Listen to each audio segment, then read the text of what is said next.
We just talked about quarterback play and how important that is and how, you know, a little bit ahead another team in the NFC South might be, but a scenario that, kind of has been thrown around ever since Derek Carr retired. And, we've asked Kellen Moore about it. Cam Jordan went on Kay Adams' show advocating for a player to come back. What does acquiring a veteran quarterback look like for the Saints? They don't. Like, I think it's a bad idea. And I was on board with it at one point, but honestly, look, I think there's a piece of this even with like a battle where there's people that you can legitimately, either one can win. And I'm okay with dealing with any fallout of that where because like what happens is when you're giving people a choice, people choose. It creates factions. And I don't think there's anything divisive really about this one where you can't put it back together at the end of it. But and I think you're willing to deal with it because you have two undetermined outcomes and both of them have significant upside, and whatever you have to do to keep it whole at the end, I think you're okay with it. And I think both these players are going to handle it fine. They've been through it before. They've dealt with it. They know it. They know there's another side to it. There's life on the other side, all that. But I think bringing someone else in, like creating a third option, I don't know. I don't know that you need the independent vote here. Like I just don't. I don't think it's something that would be a good idea. I laid out a lot of reasons before. I was like, man, I think they should do this. And the more and more I think about it, like I think you're okay. And then the other part of that, I wanted that leadership to have like that coaching voice in the room. And I know he's a young player, but I think that's kind of Jake Haener. I think he's incredibly smart. I think when I talk to him, I'm like, man, this guy is going to be an NFL coach one day. Just he's smart. He understands it. Hearing how quickly he's picked up all of this, like I think he's a tremendous asset in the meeting room in a way that, not like a Joe Flacco's been around for 700 years. Like obviously there's value there, but in a way that I think Jake's like, wise beyond his years, and I think he understands his place on this team and where he can help. I think he's going out there trying to win the job, obviously, but I think he knows how to remain an asset behind the scenes. I think he can play that role. Like him talking about the Kellen Moore offense, like made like man, and he like speaks in a way where it's just like you want to listen. Yeah, it makes you listen, and it makes you just understand. Like he has great communication skills, and I think he can be that guy in that room. But I don't want a vet in the mix. And okay,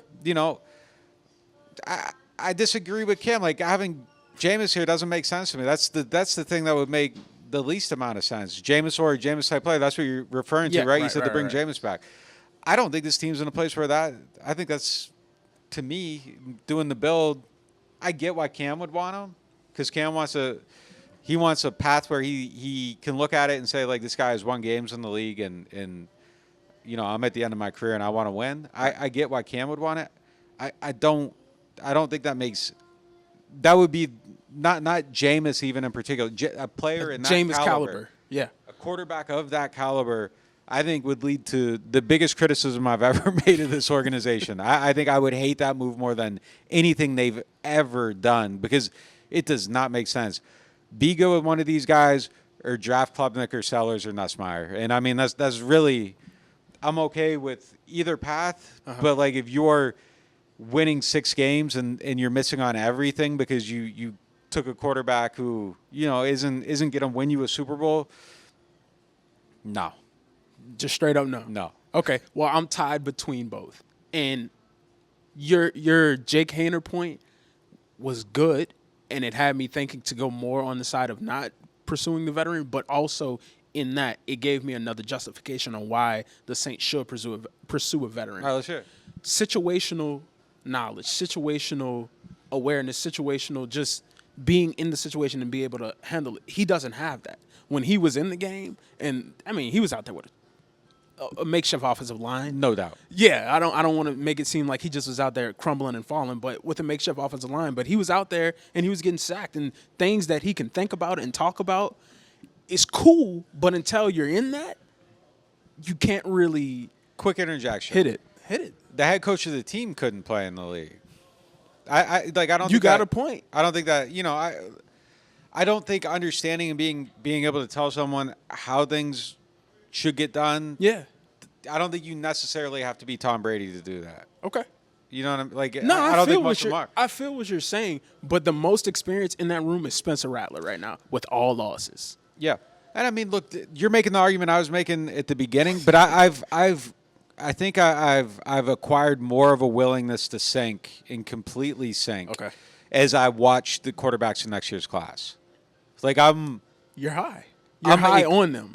Yeah. I'm excited about the possibility of like, look, like if it works, it works. But like, Yeah. the door B to me is like so appealing that I am willing to get there. You know, if it ends up there, I'm like, this is good. Like, I don't think there's a downside here if you are legitimately awful. No, if you're just bad, there's downside. Yeah. Legitimate awfulness is exciting still. How late does it become to pull the parachute, though, on this group of people that you already have in the building? I don't think you pull the parachute on them at all. Like, I want to see if they Sink or swim? yeah, like, look, if Shuck ends up being your franchise quarterback, Rattler ends up being your franchise quarterback, that's the best situation because now you're drafting the defensive end next year or the defensive tackle. Either one of the Clemson guys, great outcome. The Ohio State safety, like if you're drafting 8th, like, man, I think he's the best player in the class, but I don't want to take him first. But if you're drafting like 7th, 8th, like that's a good outcome. So if your quarterback's good, like I think that's the best possible outcome. But man, if they are not good, I'm totally fine. Like looking at Klubnik, Sellers, Nussmeier, and I don't know which one is going to be. I don't know who ends up being the best one. I think Sellers is the one that is the most tantalizing. Got to see a huge leap. Like he could even go back to college next year. Like he's that young. Yeah. So you know, but still, either way, I'm just okay. Like I think my willingness. I think I've developed callous to the idea of like extreme failures. I watch them. I'm like, damn, these guys like this class could be really good. Now there's a lot that like Nussmeier needs to have the game slow down for him a little bit. Klubnik needs to just take that next step in just putting everything together. I think he's the closest one to having it together. Sellers needs to just everything. But like, man, the combination of all of it, like his traits are crazy. And then there's always who the hell is this guy? It comes out of nowhere. So like, who's that going to be? Is it the Oklahoma State quarterback? I think they got the transfer from Washington State or Oklahoma. Like, there's a couple guys out there that I think could still be it. Drew Aller could end up putting it all together. So I mean, like, there's a possibility this class is like really good. There is a high possibility to that, but how do you not fall into the trap of just continuing to shoot the dice every year? Look, quarterback. Once you got one, there you go. Yeah. I mean, yeah, but what if it doesn't hit next year? What if none of those guys hit next year? What if now you got to go and look to another year? Now Kellen Moore is maybe not here. You know, how do you avoid that? But back to there's one number that lets you pull money out of the pot. You know what I'm saying? Yeah. So like, you're once you're pulling money out of the pot, that's when you stop rolling you bust. You know what I mean? Like you don't get a chance to roll sometimes because you aren't. It's not your turn. Yeah, right. Like. That's the difference between being bad and awful. You know, like you need if you're just watching and the dice aren't in your hand, like you don't got a chance. But like if you're in position to roll and you don't have money in your hand, you can't do it. Yeah, you got to keep sit rolling. There, sit back and watch. Yeah, that's all you got to do. But another reasoning on why they and live, I'm being pulled towards the other side, but. Another reason why I think they shouldn't actually go for a veteran quarterback is because they can now default on that and get back into that mode that they were in before of, well, this can be a patch, and now we can patch this, and that, and try to make it work. I don't think you need to be in that position at all. I think you need to just fully embrace the rebuild, fully go into, okay, now we can move forward with these new plans and this new system and not have that opportunity to say, oh, well, this hadn't worked out, but this veteran guy came in and he's won X amount of games, and now you're back on that high of, oh, well, we can do it. You know what I mean? I think that is also somewhere that you don't need to be. Yeah, I let me sum up my whole thought process in one easy sentence. If you can't win, just lose.